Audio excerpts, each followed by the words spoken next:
በስመ አብ ወወልድ ወመንፈስ ቅዱስ አሐዱ አምላክ ጥበብ ኢያሱ ወዲ ሲራክ ምዕራፍ 29 አለቃሕን ተለቃሕን ምስ ጎረቤትካ ሕያዋይ ኩን አለቃሕዮ ኣብ ስእነቱ ክትድግፎ ከለኻ ትእዛዝ እግዚአብሔር ኢኻ ትፍጽም ዘለኻ እወ ጎረቤትካ ገለ ነገር ክደሊ ከሎ አለቃሕዮ በአንጻሩ ከዓ ካብኡ ንዝተለቃሕካዮ ቀልጢፍካ ምለሰሉ ኣብ ቃልካ ጽናዕ ምስኡኻ እሙን ኩን ሽዑ እትደልዮ ዘበለ ኩሉ ሳዕ ካብኡ ክትልቃሕ ክትኽእል ኢኻ። ብዙሓት ሰባት ንገንዘብ ልቃሕ ብዕድል ከም ዝተረኽበ ገይሮም ይቆጽርዎ፣ ነቶም ዝሓገዝዎም ሰባት ድማ ጸገም ይፈጥሩሎም።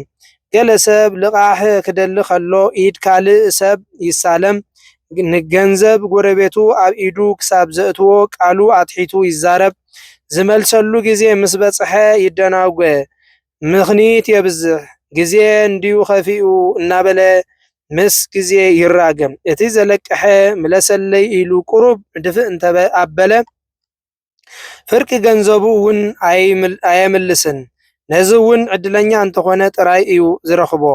ካብዚ ዝሰረረ ካብዚ ዝኸፍአ እቲ ዝተለቅሐ ነቲ ዘለቅሐ ሰሪቕዎ ማለት እዩ። ብዘየድሊ ኣገባብ ከዓ ጸላኢ ኣጥሪ ማለት እዩ። ውሃ ኮይኑ እንተመለሰ ከዓ ምስ መርገሙን ምስ ተግሳጹን እዩ ዝመልሰሉ። እወ ብኽብሪ ክንዲ ዝመልሰሉ ምስ ክንደይ ውርደቱ ይመልሰሉ። ከምዚ ዝኣመሰለ ክፍኣት ስለ ዘሎ ከዓ እዮም ብዙሓት ዘየለቅሑ። እወ ብዘየድሊ ኩነታት ከይስረቑ ይፈርሑ። ሕያውነት ዝኾነ ኮይኑ ትሑት ናብራ ምስ ዘለዎም ሰባት ዕጉስ ኩን። ተጸበይቲ ምጽዋትካ ኣይትግበሮም። እግዚአብሔር ዝሃቦ ትእዛዝ ስለ ዝኾነ ንድኻ ሰብ ሓግዞ። ገለ ነገር ኣድሊዎ ምስ መጸካ ድማ ባዶ ኢዱ ኣይትስደዶ። ብሩርካ ኣብ ትሕቲ እምኒ ተቐቢሩ መሪቱ ካብ ዝጠፍእ ሸይጥካ ንሓውኻ ንዓርክኻ ንርድኣሉ ሃብቲ እንተኣከብካ እቲ ኣዝዩ ልዑል ዝኾነ ኣምላኽ ብዝእዝዞ መሰረት ኣክብ። እዚ ከዓ ካብ ወርቂ ንላዕሊ ክረብሓካ እዩ። ምጽዋት ብምሃብ ሰናይ ግብሪ ኣብ መዝገብካ ኣክብ፣ ካብ ኩሉ ዓይነት ጥፋት ድማ ከድሕነካ እዩ። እወ ካብ ጽኑዕ ዋልታኻን ካብ ብርቱዕ ኩናትካ ንላዕሊ ንጸላእትኻ ክዋግኦም እዩ። ውሕስነት ዕዳ ወረጃ ሰብ ንጎረቤቱ ይወሓሶ፣ ሕፍረት ዝብልዎ ዘይስምዖ ሰብ ግና ይኣብዮ። ነቲ ሕያዋይ ኮይኑ ዝተዋሕሰካ ሰብ ኣይትረሳዕዮ። ከመይ ንሱ ምእንታኻ ህይወቱ ኣሕሊፉ ሂቡ እዩ። ሓጥእ ግና መዕነዊ ሃብቲ ዝተዋሕሶ ሰብ እዩ።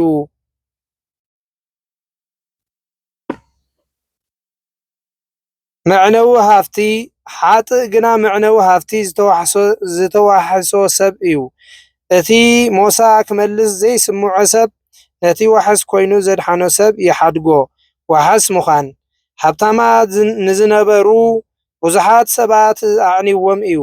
ከም ማዕበል ባሕሪ ነውኒዎም እዩ። ሓያላት ሰባት ንዝነበሩ ከም ዝስደዱ ገይርዎም እዩ። ኣብ ባዕዲ ሃገራት ኮለል ከም ዝብሉ እውን ገይርዎም እዩ። እቲ ንረብሓ ኢሉ ዋሕስ ክኸውን ዝህንጠ ሰብ ተኸሲሱ ኣብ ፍርዲ ክቐርብ እዩ። ንጎረቤትካ ከም መጠን ክእለትካ ሓግዞ፣ ንርእስኻ ከይትወድቕ ግና ተጠንቀቕ። ቤትን ኣቀባብላ ጋሻን ንህይወት ኣድለይቲ ዝኾኑ ነገራት ማይ፣ እንጌራ፣ ክዳን እትሓድረሉ ቤት እዮም። ኣብ እንዳ ካልእ ሰብ ክቡር መግቢ ካብ እትምገብ ኣብ ትሕቲ ናሕሲ እታ መዕቆቢትካ ዝኾነት ቤት ብድኽነት ምንባር ይሕሸካ። በቲ ዘለካ ብዙሕ ይኹን ውሑድ ሕጉስ ኩን። ንገዛኻ ኮነ ንስድራኻ ዝነቅፍ ሰብ ድማ ኣይትስማዕ።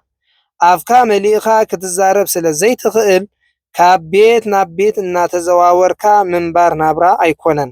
ከም ወዲ ገዛ ኮንካ ጋሻ ክትቅበል ኣሰላፊ መስተውን ክትከውን ኢኻ።